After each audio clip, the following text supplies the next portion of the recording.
Hey, it's Dave Brown here, host of Now with Dave Brown on AMI. Check out this latest highlight from the show. Let's begin in Quebec, where Premier François Legault says adult residents who refuse to get vaccinated against COVID for non-medical reasons will be charged a financial penalty. The vaccine is the key to fight the virus. This is why we're looking for a health contribution for adults who refuse to be vaccinated for non-medical reasons. Those who refuse to receive their first dose in the coming weeks will have to pay a new health contribution. Legault points to the fact that while only 10% of eligible Quebecers are not vaccinated, they make up nearly 50% of ICU cases. It's a question also of fairness for the 90% of the population who made some sacrifices. I think we owe them this kind of measure. It's unclear how much the penalty would be. Now, this story jumped out to all of us, but Joeita, you sent the first email, so you get the first word on why it jumped out to you. Well, it's one of those things that you contemplate in a moment of petulance. Well, if you're not going to get vaccinated, then maybe you should have to pay. But there are so many nuances to this issue. Is it an effective measure? If François Legault goes through with this, what would it actually look like? What sort of a precedent is it setting? So there are so many questions to parse out here, Dave, that it's an interesting idea that I think has, at least for us ordinary people, perhaps crossed our mind in the last 23 months or so, at least once in a while. Yeah, certainly since the vaccine became widely available, right? So around the middle of last year, when it became to the point that it was no longer the Hunger Games to get a vaccine, but it was pretty easy to get a vaccine, that definitely changed the context with which we looked at vaccine mandates. So let's begin with the efficacy as a public health measure. Of course, it's really too early to know for sure what the data shows, but last week when the provincial government talked about a vaccine mandate to get into liquor and cannabis stores, there was a significant increase in Quebec in people booking their first shots. So when you start talking about a punitive measure, that could lead people, some of the mildly hesitant people, to go get that done. But Michelle, what do you think about the efficacy of this as a measure? It's going to be interesting to see. And I think, in fact, we might have been, we've been hearing some anecdotal evidence that spike has continued since Premier Legault made that announcement on Tuesday or Wednesday. So it suggests that it might, in fact, drive some appointments, but at what cost? And that's currently the debate that's going on, I'd say, is that even more than just the details of how it's going to work and the precedent it's going to set and all those points that Joeita raised off the top, which make a lot of sense, it's raising a lot of really fundamental questions about the very foundation of our healthcare system, the single-payer approach, the universal healthcare system that has almost become synonymous with Canadian identity in a lot of people's minds, or at least in terms of international shortcuts. When people talk about Canadians, they talk about niceness and healthcare, basically. So those are the kinds of questions that I think are going to sort of outlast whatever bump we might see if there is, in fact, an increased uptake of vaccinations from this policy. But in terms of is it effective in its short-term aims, it might well be. Another question, of course, that's worth considering, though, is whether or not there are long-term aims. Is this a case where the government has floated a trial balloon in the hopes of getting people to get their shot and then intend to withdraw it? The efficacy really is the tip of the iceberg for me in terms of this issue. Yeah, and that's why it's the first question and why we're going to jump into a lot of those individual pieces of nuance. But Joeita, before we do, I want to know, do you have a thought in regards to the efficacy of your thoughts on an efficacy of this as a public health measure? Well, it remains to be seen, and I do question whether frustration with 10% of the population not getting the vaccine in and of itself, like frustration or aggravation, is a solid basis for introducing this as a public health measure. With that said, on Tuesday, when the announcement was made, 7,000 people in Quebec went and signed up for their first dose. So right there, you can see this tremendous spike where people are saying, you know what, if I have to pay for this, then I might as well just go and get vaccinated. The other thing that's going to, and we don't know any of the details yet, But the other thing that's going to depend, that is going to determine how effective this will prove to be as a public health measure, is how much people actually end up having to pay.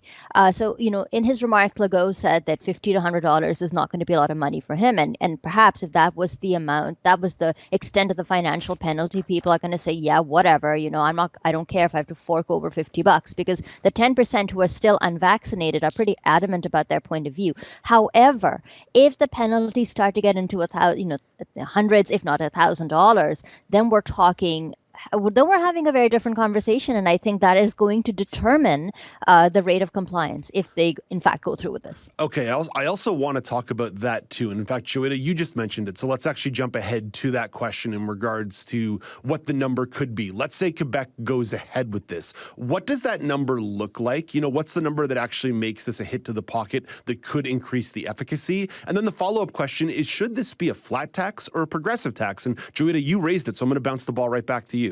Come on, Dave, you know me better than that. You know that I strongly believe that any kind of progressive taxation is a much fairer and equitable system. I agree. Think about it. If you have like a flat rate and you're on a fixed income, let's say your annual income is $12,000, which is what it is for many people on social assistance, including people with disabilities, you're in deep trouble if you're asked to pay $1,000 penalty. But if your income is $212,000, you're not going to care. So to answer the latter part of your question, I think if this ends up being put in place, we likely will see a progressive tax measure, and I think that is the fairest and most equitable way to deal with this if they go through it. Do you have a sense of the number? Do you even if you're just like tossing a number out? To me, I think about a number like $1,500 or like $2,000. It's pretty punitive, but like that's the point.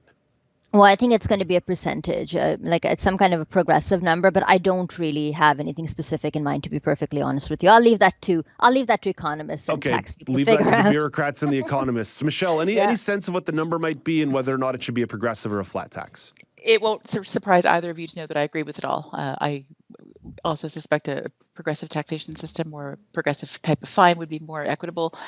And ballpark-wise, I was thinking percentage as well, but probably to a maximum of around the same ballpark as you, Dave. Maybe 2,000 or 2,500 is what I was thinking, but yeah. Not a lot of dissent from over here in terms of how this might look. Okay, so let's talk about precedent, right? Because I think that anytime anything happens in the pandemic, because of the precision of the first real global pandemic in 100 years, it all feels pretty unprecedented.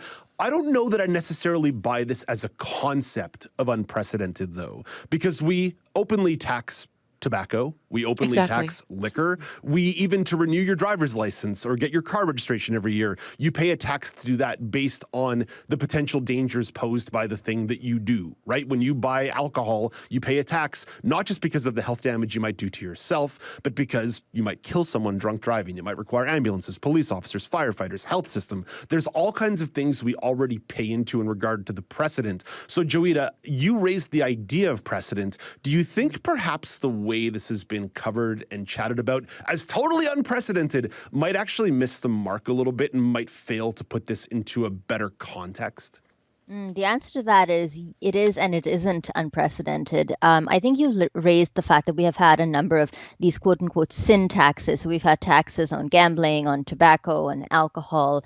All of these taxes and measures were put in place in order to modify behavior. And the more recent example coming out of Newfoundland and Labrador that Michelle brought to us was about the tax on sugary drinks. And I know we had a fairly robust discussion about that some weeks ago. Where I think it is causing a couple of eyebrows to go up is around the fact that we're talking about our healthcare system in particular. It is something that is a hallmark of Canadian identity, and I think it is really sort of going to the foundations of how Canadians think and feel about healthcare as a universal right. But the one caveat, and the one thing that we need to be very clear about, is that they're not talking about a fee for service for healthcare in this situation, nor are they talking about denying healthcare. The concern that I might have when it comes to access to the healthcare system is whether vaccination status might determine the kind of healthcare you get down the road. If you do get sick, a triage issue might be the thing that comes into play. But this is really the way from what I've read, is being more contemplated as something that gets tacked onto your income tax as as whatever the opposite of a tax rebate is. Yeah.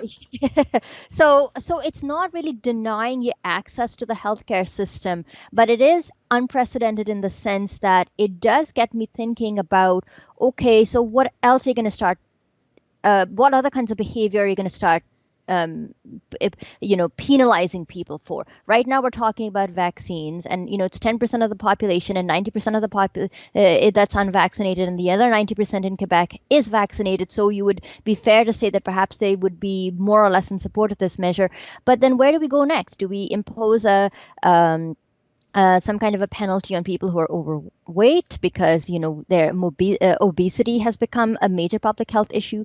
Do we start to tax people with disabilities? Let's say you're visually impaired. I was thinking about this last night, and they say, okay, you're visually impaired, but there's this new genetic treatment that can quote unquote cure your blindness. If you refuse to take that treatment, do you get penalized? So it does open up this whole Pandora's box for me, and I don't have a background in bioethics. I don't have definitive answers, but I do have a lot of questions. Yeah, I do like how you raised that. I would say in things like obesity, that's what things like the sugar tax are meant to deal with, right? When it becomes sort of a flagrant or blatant disregard for your health. Whereas we know some people deal with weight issues just for genetic reasons or many other reasons. And I do think that the notion of a vaccine and a public health crisis and a pandemic does make things a teensy bit different. But I absolutely see the point you're making. And I love that you're using sort of the logical extension of where this could go. I love it when you do that. I'm also glad that you mentioned the notion of how the money is being collected and where it's going to go, and that you referenced our conversation about the sugar tax in Newfoundland and Labrador. Because one of the things that I mentioned in that particular news panel that we did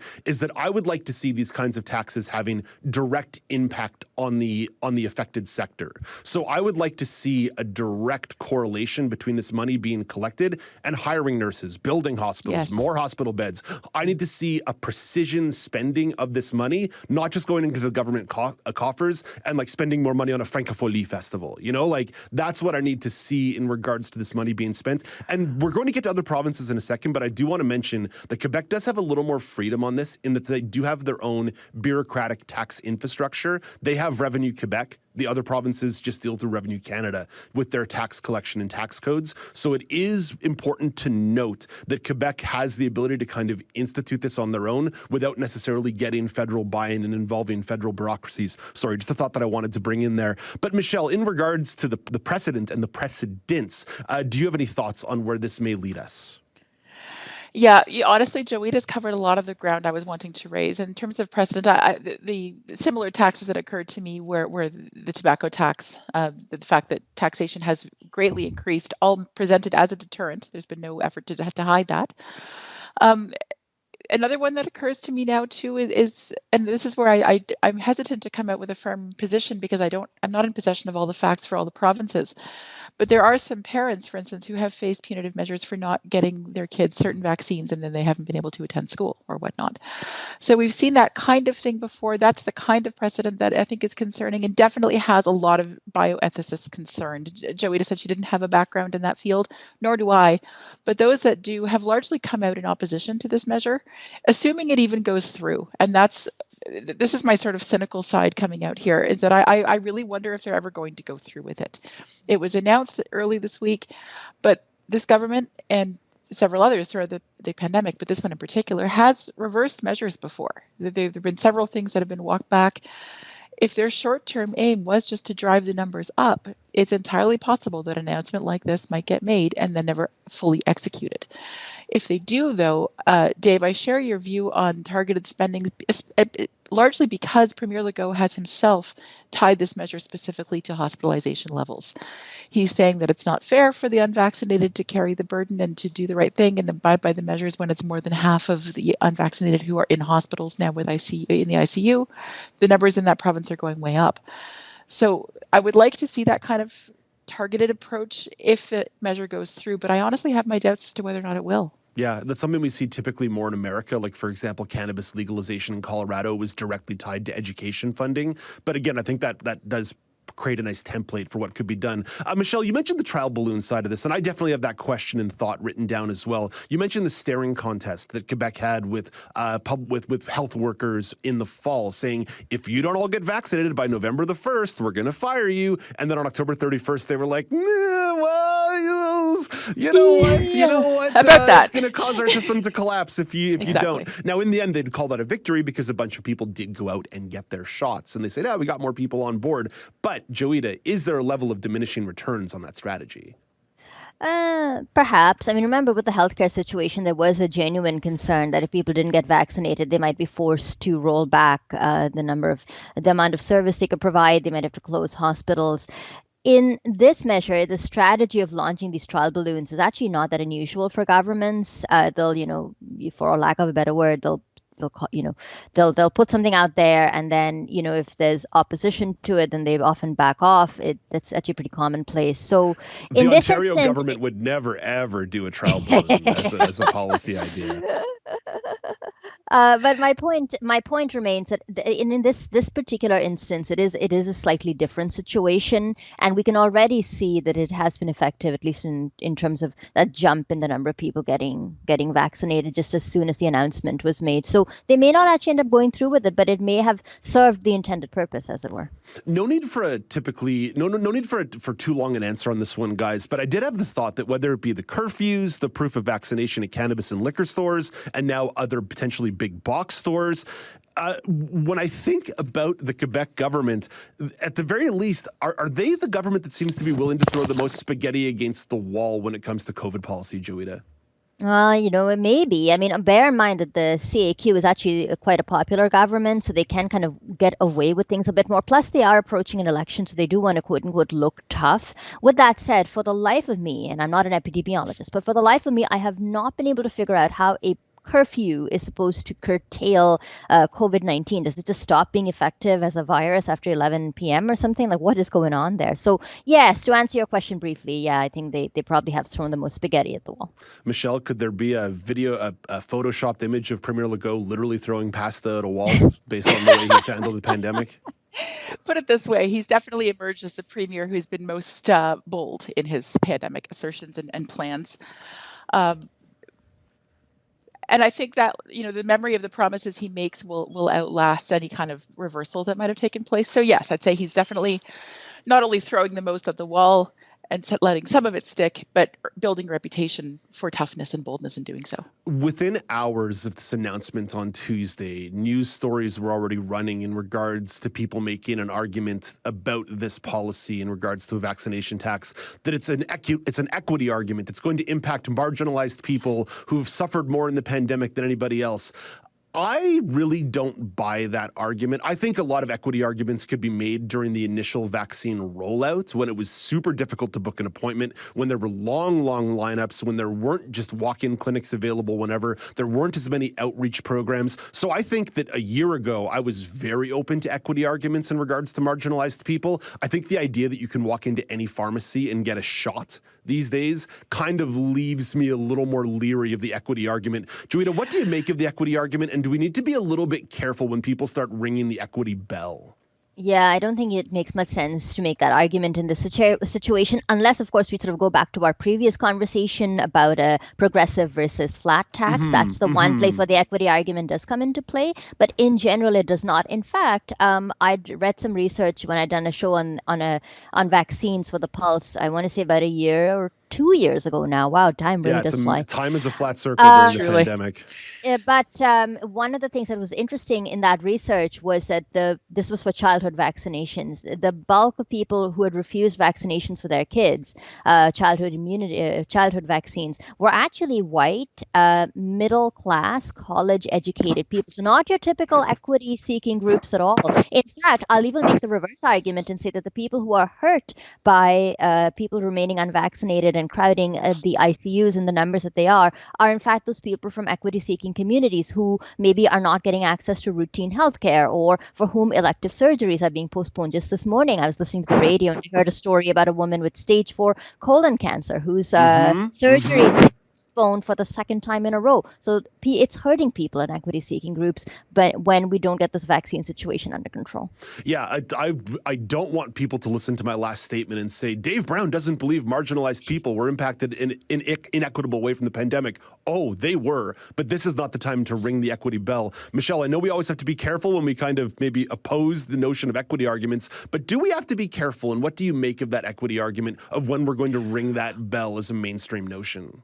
I agree that in this case, it doesn't really apply, not only just for the reasons you all have mentioned, but also just because certainly in a lot of provinces, and I don't believe Quebec is any exception here, there have been a lot of targeted vaccine outreach efforts specifically geared towards those marginalized populations, whether it's the homeless or people in lower income postal codes or whatnot. So I do feel that that angle has definitely been addressed from a vaccine access perspective. And now we're definitely looking at the 10% in the province. That's the number he's targeting here, of people who have largely opted not to. So I don't think the equity argument is the strongest one to focus on in this particular case.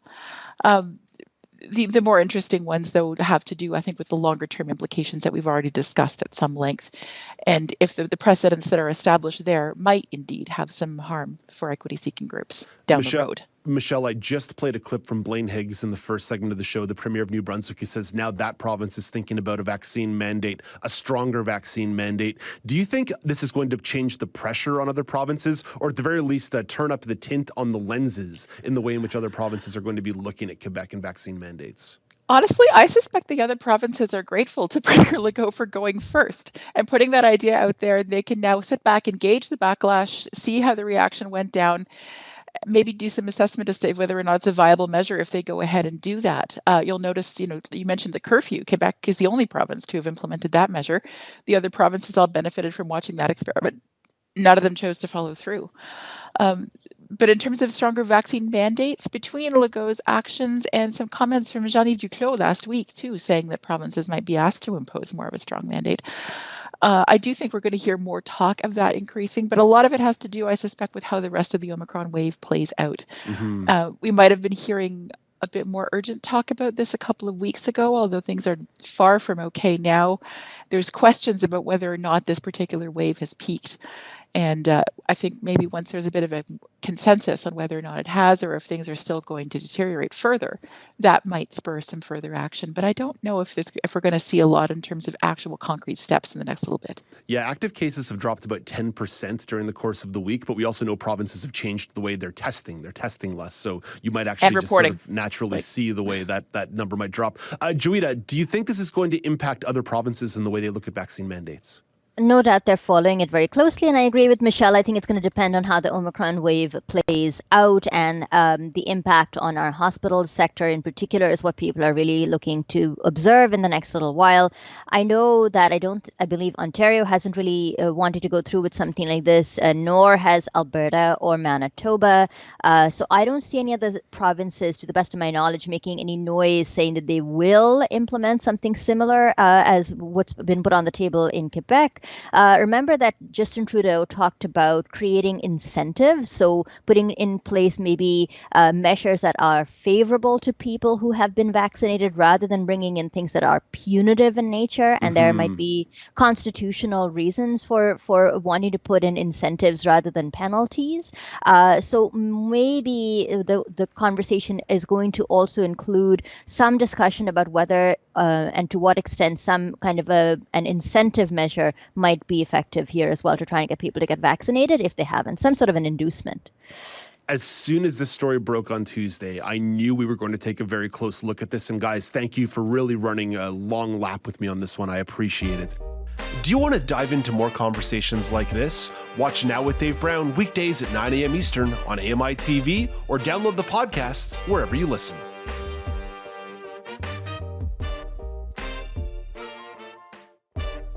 Do you want to dive into more conversations like this? Watch Now with Dave Brown weekdays at 9 a.m. Eastern on AMI TV, or download the podcasts wherever you listen.